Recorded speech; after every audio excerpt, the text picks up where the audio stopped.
Everyone, রান্নার রকমারি চ্যানেলে আর একটি পর্ব দেখার জন্য সবাইকে ওয়েলকাম জানাই।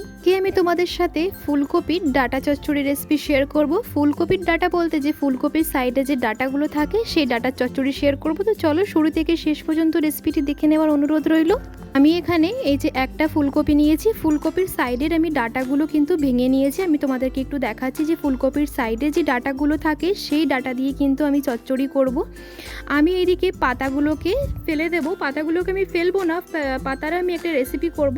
যদি তোমরা ফুলকপির পাতা বাটা রেসিপি দেখতে চাও তাহলে কিন্তু আমার চ্যানেলেই দেওয়া আছে, আমি লিঙ্কটা এখানে দিয়ে দেবো, তোমরা গিয়ে চেক আউট করে আসতে পারো। আমি কিন্তু ফুলকপির কোনো অংশই ফেলি না, সমস্ত অংশই কিন্তু আমি রান্না করেছি। আমি এদিকে পাতাগুলোকে আলাদা করে নিচ্ছি আর ডাটাগুলোকে আলাদা করে নিচ্ছি।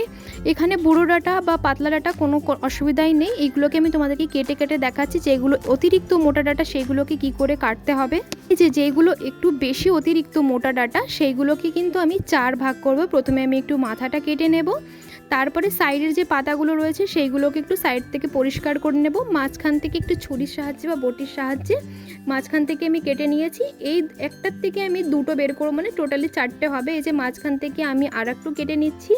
যত ডাটা পাতলা হবে তত কিন্তু খেতেও কিন্তু স্বাদ হবে। একইভাবে আমি কিন্তু ডাটাগুলোকে কেটে নেব।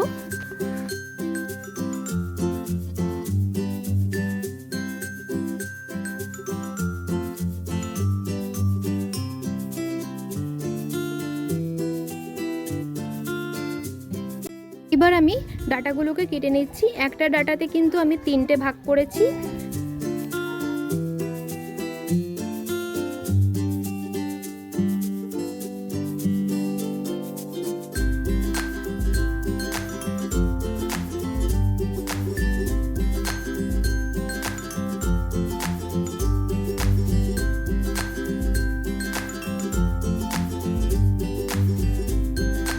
একটি সসপ্যানে এঁকে আমি সেদ্ধ বসিয়ে দেবো। একটু সামান্য পরিমাণ মতো নুন দেব, নুন দিয়ে মিনিমাম 5 থেকে 6 মিনিট মতো একটু সেদ্ধ বসিয়ে দেব।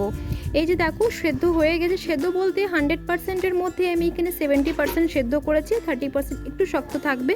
আর এখানে আমি সমস্ত রকমের সবজি নিয়েছি। মশলাতে দিচ্ছি আমি এখানে 2 চামচ মতো সর্ষে, আর এখানে দিয়েছি আমি 1 চামচ মতো জিরে। সর্ষেটা একটু অল্পই ব্যবহার করেছি, সর্ষেতে অনেকের গ্যাস হয় তার জন্য সর্ষেটা একটু কম ব্যবহার করেছি। আর এখানে দিয়েছি পরিমাণ মতো 2টো কাঁচা লঙ্কা, আর দিয়েছি 1 চামচ মতো হলুদ।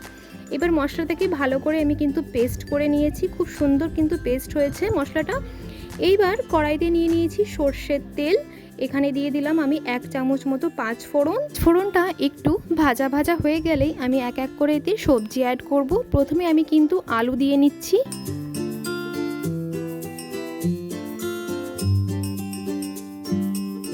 তো এখানে পরপর সমস্ত সবজিগুলোকে দিয়েছি। এখানে প্রথমে দিয়ে দিয়েছিলাম আলু, আর দিয়ে দিয়েছি এখানে ফুলকপি, আর এখানে দিয়েছি যে ডাটাগুলোকে একটু সেদ্ধ করেছিলাম, মানে 70% সেদ্ধ করেছিলাম, সেই ডাটাগুলোকেও কিন্তু একসাথে দিয়ে দিচ্ছি। এইবার এই সমস্ত সবজিগুলোকে একটু লাল লাল করে ভেজে নেব, তারপরে বাদবাকি মশলাতে অ্যাড করব। সেই ফ্লেমটা আমি হাই করে একে কন্টিনিউ লাল লাল করে ভেজে নেব। ফুলকপির ডাটার চচ্চড়ি কিন্তু গরম ভাত বা রুটির সাথে খেতে কিন্তু ভীষণই ভালো লাগে, আর শরীরের পক্ষে তো খাওয়া খুবই ভালো, আর এই শীতকালের দিনে কিন্তু আরও বেশি ভালো লাগে খেতে। এইবার আমি এখানে দিয়ে দিচ্ছি 1 চামচ মতো কাঁচা জিরের গুঁড়ো। কাঁচা জিরের গুঁড়ো দেওয়ার পরে আর একটু আমি মশলাটাকে ভালো করে কষিয়ে নেব, মানে সবজিটাকে আর একটু আমি লাল লাল করে ভেজে নেব।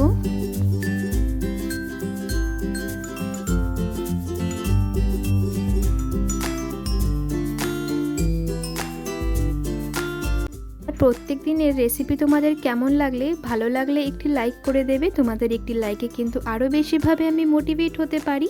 এখানে আমি দিয়ে দিলাম পরিমাণ মতো নুন, নুনটা একটু বাদেই দিলাম। তাতে দিয়ে দিলাম এখানে আমি বেগুন আর নুনটা বাদেই দিলাম, কেন বেগুন তো খুব সহজেই গলে যায়।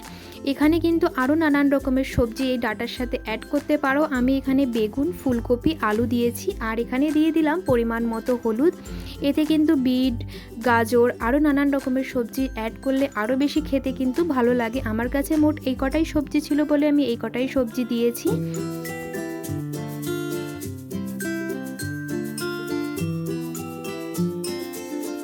সবজিটা একটু ভাজা ভাজা হয়ে গেছে। এইবার আমি এখানে দিয়ে দিলাম টমেটোটা দেওয়ার পরে আরও কিছুক্ষণ কি আমি ভালো করে নাড়াচাড়া দিয়ে নেব।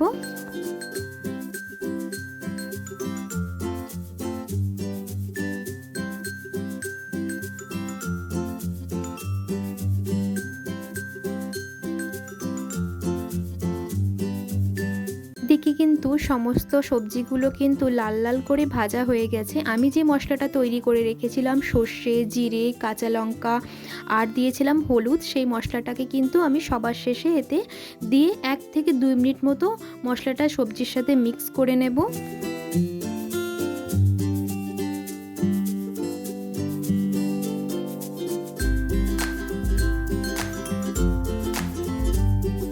মশলাটা দেওয়ার 2 মিনিট বাদেই কিন্তু এখানে আমি দিয়ে দেব পরিমাণ মতো জল। এই সবজি কিন্তু একদম গা মাখা হবে, একদম ঝোল হলে কিন্তু ভালো লাগবে না।